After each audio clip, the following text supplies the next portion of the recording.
G'day ladies and gents, welcome to War Thunder with Mags. It's got a little battle for you in my 190U2. It is not fully upgraded, it has all the airframe and engine mods available to it, but I haven't got the extra 420mm guns unlocked at this stage in time, so it's just got the standard armament of the two machine guns and the 220mm cannons. I'm intending to do a bit of field testing with this between historical and arcade with all the guns unlocked overall to see whether or not it is actually better running the 6 cannons or not. And obviously the extra firepower is going to make the aircraft far superior to almost anything else in its tier. But to see how much the manoeuvrability suffers and the speed and climb rate suffer as a result for it in practice rather than just the numbers that Gaijin is providing. I know a couple of pilots who swear by this thing in historical but without having the extra guns on board. So going through for my first target here, down on the KI, obviously ground strike map, so once again Mags is out hunting bombers. It seems to be what I'm doing in nearly every video I've posted so far. But it's truly funny how often, doing really what you're meant to do on a ground strike map with your fighters is overlooked by so many teammates. The amount of matches that end very quickly due to bombers just being ignored and everybody getting into a massive dogfight.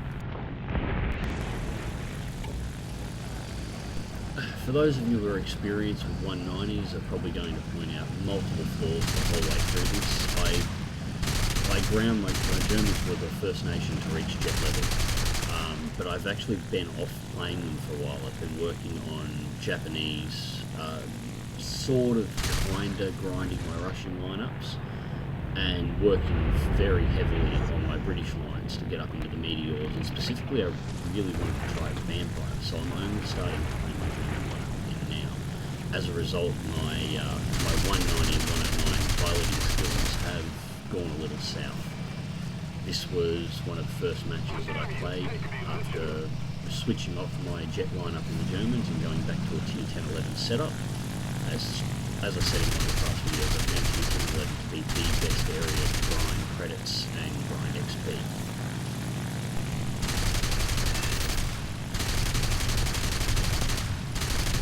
Now you'll notice in this bomber kill here, he was doing the noob wobble, dive and climb over and over and over again. Why, if you've been followed by an inexperienced pilot, this will work quite effectively to throw off their aim. Once you start running into players that have a few hours and have encountered this a few times, it's not effective and I don't recommend doing it. The reason why is you'll find, even yourself when performing this manoeuvre, you'll tend to climb and dive at the same amount. A inexperienced pilot will try and chase the targeting reticle constantly. An experienced pilot will watch how your plane is moving and simply set an aim point at your highest point and pull the trigger every time you pull up. Doing this on the climb presents your cockpit every single time you pull up and is the most common way that pilots will tend to get cockpit pilot kills from behind your aircraft. Now, as I said, I'm finding tier 10-11 seems to be the best place overall to grind your lines, and this is because it's probably the best tier for the Trinity. That is to say, at tier 10 and 11 you'll find every nation will have their aircraft at the highest overall performance in comparison to the repair costs and the money earned by their killing targets and achieving goals within the game. So it's the most balanced point in the game for grinding. You are not suffering massive repair costs to counteract the credits that are being made. You're not suffering massive performance drops to get a lower level of repair costs. It's really the magic thing for grinding everything. I managed to grind all the way up to tier 18 British jets just running the tier 11, 10-11 lineup. Most of my German grinding in the past was done around this tier as well, although I did tend to lean fairly heavily of keeping my planes up to date, but that was because a lot of the high-end planes that I really wanted to fly leading up to the jets, there were planes that I actually wanted to fly in the high-end planes, like the K4. I love that plane. I had my D13 that I was using as grinding, and I really wanted to bring the D12 and the TA152 out as well. The German line is probably one of the most complete lines in the game and has a lot of very, very, very famous aircraft that I just had to take a crack at bringing out and spin. Now I'm at tier 18 in the Germans. I'm trying to complete to 19 so I can get the 262 rather unlocked and take it out, get it upgraded, and see how it really fares. I have flown the 262 before on a press account that I had very, very limited access to for a short period of time due to knowing the right people. At the time I found its flight model was incorrect. The whole plane just felt broken and underperforming. Even at a tier 19 aircraft, I found fighting against aircraft tiers below me, the 262 felt just not right. This was a few patches ago, however. I think this was just before patch 1.3 was released, so I'm hoping the tier 11 line here will very rapidly grind me up that last past 19, so I can pick it up and find out how it's performing now in 1.35. Also in preparation, I'm sort of hoping the next patch will bring the Horton 229 in, which is the plane I'm waiting for.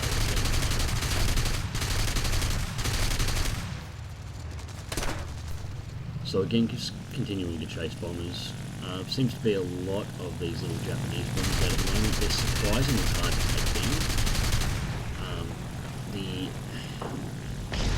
As I light in fire, trying to angle shots into a lot of bombers that rear approach, it's very risky for tail gunners. But with 20mm cannons of short burst, you'll often damage the rudder and the elevator controls, just opening the plane up to easy destruction. I've noticed on the Japanese planes they tend to have more difficulty trying to take out those rudder those rear control surfaces. They're far more resistant to it, and because they seem to be a little bit more manoeuvrable than any other bomber of their equivalent type, they can just wiggle the aircraft around slightly just to throw off every shot you're trying to put into them, which is, well, it's great for those that fly them, annoying for those that follow in them. The point where I think that having the extra 420mm would make the difference. But the 620mm versions of these, of the Focke-Wulf 190, were specifically built for ripping bombers in half, so that's to be expected.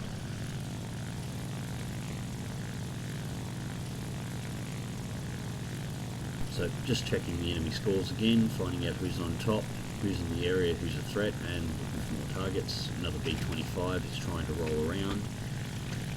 Trying to go to base bomb. I've said in previous videos, I really don't understand why people do it.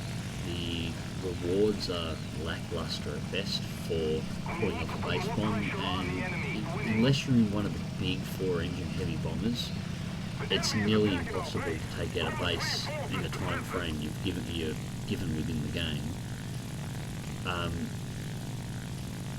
To take them out on your own, you need multiple bombers, multiple medium or light bombers to be able to do the job. This B-25's decided to have a go at it himself. Why, if every pilot on your team ignored him, he would be able to do it, given 5 or 6 reloads if he's on his heaviest bomb load.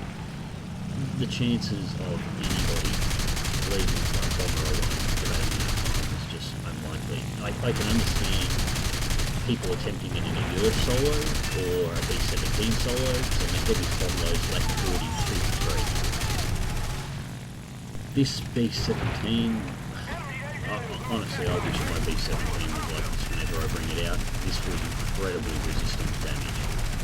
I think I plunged 3 reloads straight into the back, and you can see the shells are hitting, but his control surfaces will not break. His wings won't come off, his engines won't light up.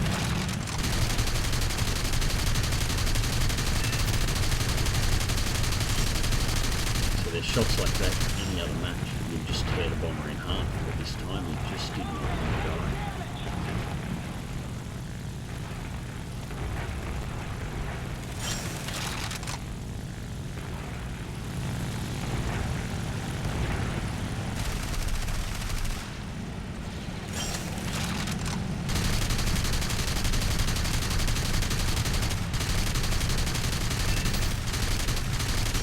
damage at this stage in time that he's struggling to turn the aircraft around, just by the amount of leakage coming out of it, and the fact that he was still continuing for the end of map respawn, which will put him in a really bad position for me to finish the job here.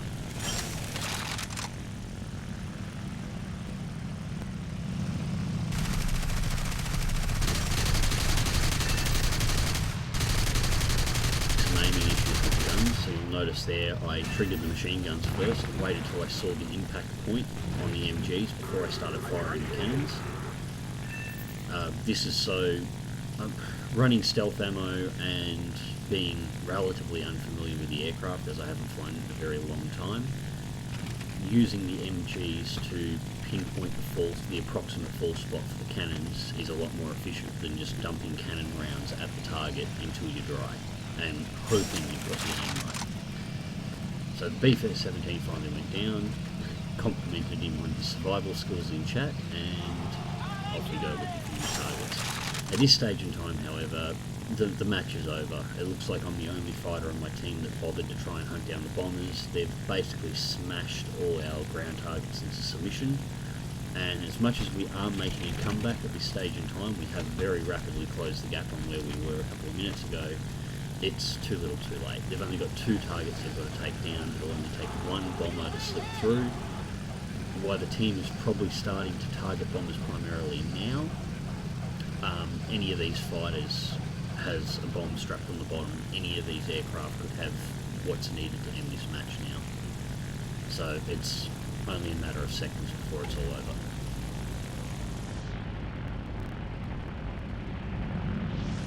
All I'm really doing here is delaying the inevitable.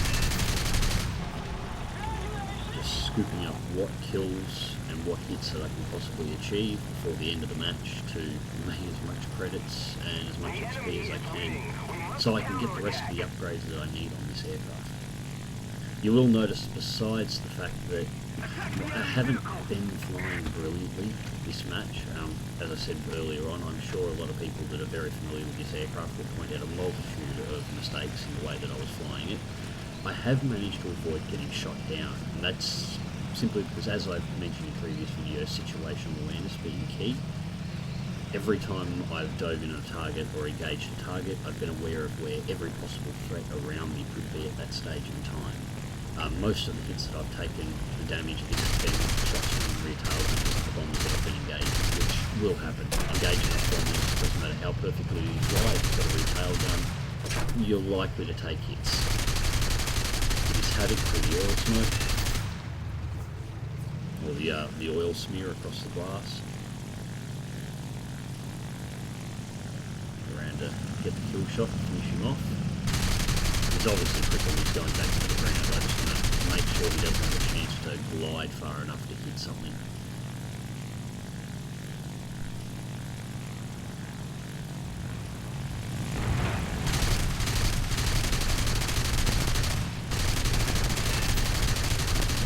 He's proving surprisingly durable as well, despite all the damage he's taken and his obvious difficulty in flying.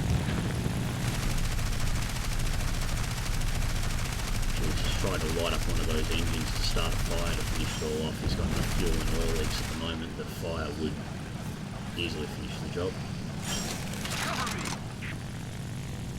I think the way he's looping around at the moment, he's probably lost elevator control, or at least most of it. The plane's more flying itself than he's actually flying it now. We need to put more pressure on the enemy. They're winning.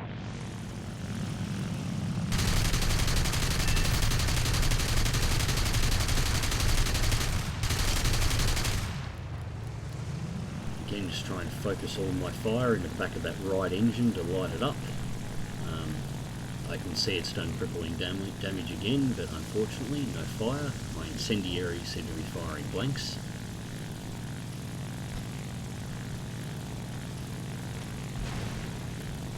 Flashes out, so moving to engage the next target, but he's pretty much over. Down to 2-1. It did come back in very, very, very close, but the team just... The bomber pilots on the team reacted too slowly to what was going on. We fell too far behind and just we weren't going to pull that back.